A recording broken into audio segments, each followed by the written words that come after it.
नमस्कार, मैं हूं योगेश राणा और आइए बात करते हैं मिशन उत्तराखंड 2022 पर। सल्ट विधानसभा सीट पर उपचुनाव हुआ तो उसे 2022 का सेमीफाइनल मान लिया गया और अब 2022 आने वाला है। यहां पर भाजपा जीत गई थी उपचुनाव में, लेकिन कई सवालों के साथ इन्हीं सवालों से बात शुरू करते हैं और फिर अब के मौजूदा माहौल पर आ जाते हैं। सल्ट का उपचुनाव नाक का सवाल था, लेकिन यह भी सच है कि यह एक नाक का नहीं, दो लोगों के नाक का सवाल था।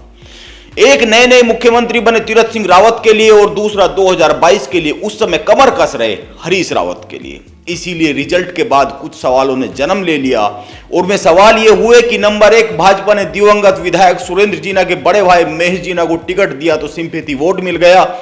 नंबर 2, अगर यह चुनाव कांग्रेस की गंगा पांचोली जीत जाती तो हरीश रावत उसी समय मजबूत हो जाते। इसीलिए खुला आरोप लगा कि रंजीत रावत ने चुनाव हरवाया है, क्योंकि सल्ट रंजीत रावत का पुराना मैदान है और वो अपने बेटे के लिए वहां से टिकट मांग रहे थे। यह आरोप उस समय पे हरीश रावत के खेमे ने लगाए थे। नंबर 3, पहले चर्चा चली कि तीरथ सिंह रावत यहां से उपचुनाव लड़ेंगे, लेकिन माना जाता है कि वो अपनी जीत को लेकर कॉन्फिडेंट नहीं हो पाए, इसीलिए भाजपा ने उन्हें नहीं लड़ाया। नंबर 4, हरीश रावत उस समय अस्पताल में भर्ती थे। हालांकि उन्होंने वहीं से गंगा पांचोली के लिए वोट मांगे, लेकिन वोट नहीं मिले। एक और बात ध्यान में रखनी चाहिए कि उपचुनाव में केवल 43.28% मतदान हुआ, जो कि बहुत कम था। अगर यह आंकड़ा 50% पहुंच जाता तो हो सकता है तस्वीर बदल जाती। कई लोगों का ऐसा मत है। खैर, बात को आगे बढ़ाते हैं और थोड़ा सा इस सीट के बारे में जानते हैं और फिर मौजूदा समीकरणों पर आते हैं।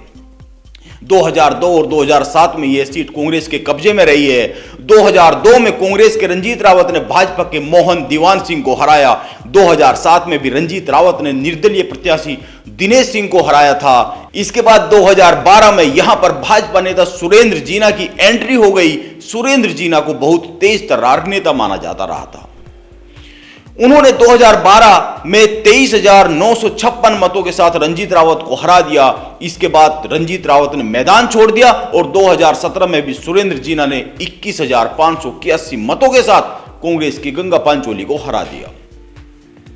अब यहां पर सुरेंद्र जीना के बड़े भाई महेश जीना विधायक है, लेकिन भाजपा में इस सीट के लिए मारकाट मची हुई है।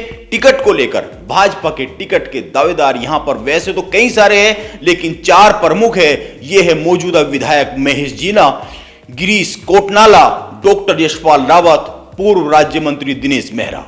इसके अलावा जैसा कि मैंने कहा और भी कई नाम है जो दावेदारी पेश कर रहे हैं, लेकिन सवाल यह नहीं है कि कितने दावेदार हैं। इससे भी बड़ा सवाल यह है कि दावेदारों में जंग कितनी भयंकर है। अभी 3 दिन पहले जब भाजपा की विजय संकल्प यात्रा अजय भट्ट की अगुवाई में सल्ट पहुंची तो यहां पर घमासान मच गया।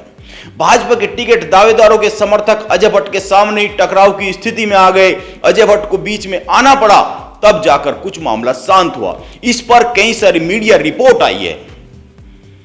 यहां पर भाजपा के हालात एक घटना से ही समझे जा सकते हैं। करीब 2 महीने पहले विधायक महेश जीना और भाजपा से गिरीश कोटनाला, वो भी भाजपा के नेता है, ये भाजपा के विधायक है, इन दोनों के बीच मारपीट हो गई थी।